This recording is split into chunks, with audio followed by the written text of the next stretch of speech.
questions, guys? Patrick, we've seen Tyree Wilson used all over the line of scrimmage, especially inside. What was kind of the impetus behind that? And you know, y'all do these words, man. Y'all pull them out once every 2 weeks. Okay. Really, I would say for Tyree, anytime you got flexibility up in the front, that's a positive. So like they can't get beat on where you're lining up, who they're studying in terms of going into the game.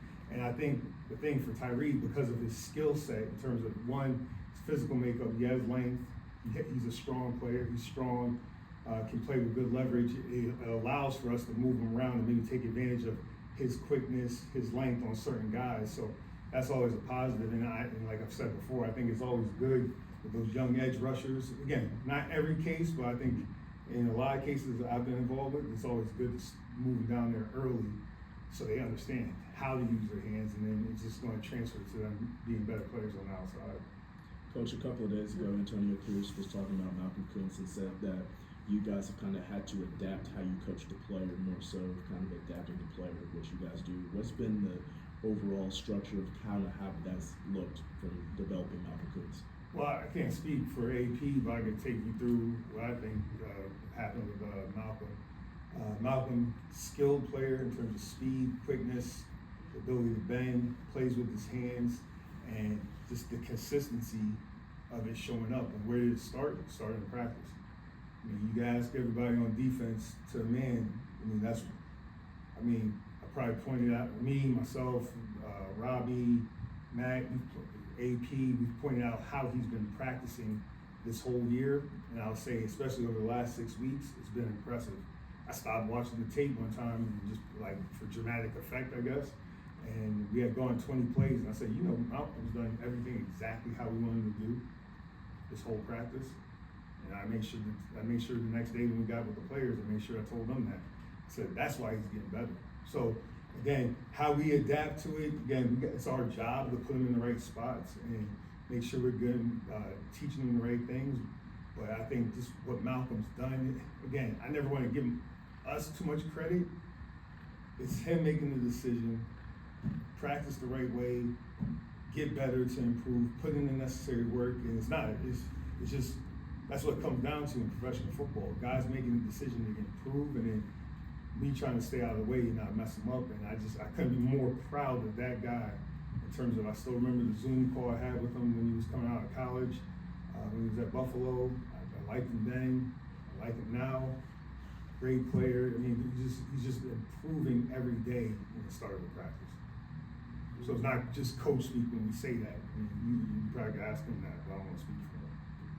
Going back to Tyree, how much have you seen maybe in terms of just development of his confidence and his belief of what he's doing? Part of confidence starts with, getting reps, I think, and just getting repetition.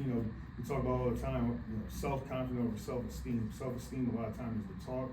Self-confidence comes from the preparation you put in, the work you put in. So he's constantly getting better at practice. Again, I can't stress it enough, and I think it's so important, especially in this game, that how you practice becomes game reality. We all talk about that, you've heard that. And in practice, between periods, the time before practice when he's out there, he's putting in the work, and then they're seeing the results. And again, couldn't be more proud of him in terms of how he's improved. Coach, limiting yards after catch is important every week, but is it emphasized a little bit more when you're facing a team like Kansas City who leads the league in yards after catch? Absolutely. You gotta talk about their strengths. So, as we get the stats or the analytics, whatever you want to call it, and you're looking at, okay, here yards after catch, okay, whoa, they're good at this. All right, tackling is important this week. It's always important, but I think when their strengths jump out to you, you gotta point that out to the players. Like, okay, so because we go into the game, yes, we're trying to minimize the points, we're trying to win situational football, but we're trying to minimize their strengths. So if that's a strength, you got to point that out. And then, more importantly for us as coaches, we got to tell them how we're going to do that. All right, we need to make sure the pursuit is good and we're running to the ball and we're gang tackling and we're limiting the explosives after they catch the ball. So you got to always point out their strengths, I think. Coach, I know you're just constantly watching films, watching different things. How many times did you watch the Jack Jones play, and did you think he had it in him? I probably watched it 4 to 6 times, and did I think he had it in him? Yeah, I mean, good player, and he studied the tape. You know, again, we go back to that 4x1. You know, that I'll let somebody else tell that story. But the 4x1, that's something that we've seen from that coordinator since his time in Dallas. You know, when they put Zeke out at one, or it was just different things. We've seen that play, and we talked about that play, and I think he did a good job of reading it and trusting his instincts. But I think he had it in him. Yes, I mean, he's an instinctual football player, and we try to encourage that as much as possible. Now the one-handed catch, There's not a lot of guys I look who like make that. Kiss the Ring and Michael Jordan. That's what I saw. When I kept rewinding, it made me think of how he caught it. It was like MJ on the Kiss the Rim dunk. I mean, I'm probably talking, I'm old, but like that's what it reminded me of. And I said that would be a real cool poster, just like the Kiss the Rim poster was pretty cool. That's what I meant, just that had the hands like that. I thought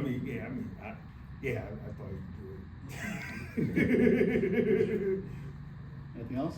When you guys have a whole team performance, I know you're focused on the defense, but Mhm. when you have a whole team performance that you had, is it like to have all that extra time off? Would you prefer to say be back on the field and get back out there and try to keep that going? This point of the season, time off to see your family during the holidays. I mean, AP gives it to us, we'll take it.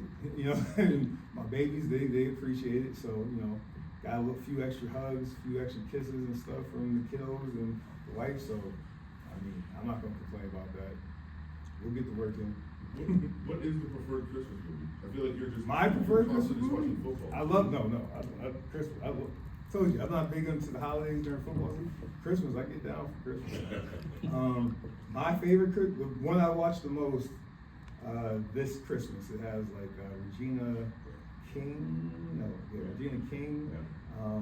Chris Brown's in it, Idris Elba, Lauren London. Yeah. So yeah, whatever. That's the one I watch. That's the one I watch. A ton. I watched that about 4 or 5 times. I watched the new Eddie Murphy one too. That was good. All right. You guys good? All right. Thanks, Cool. guys. Thanks, guys.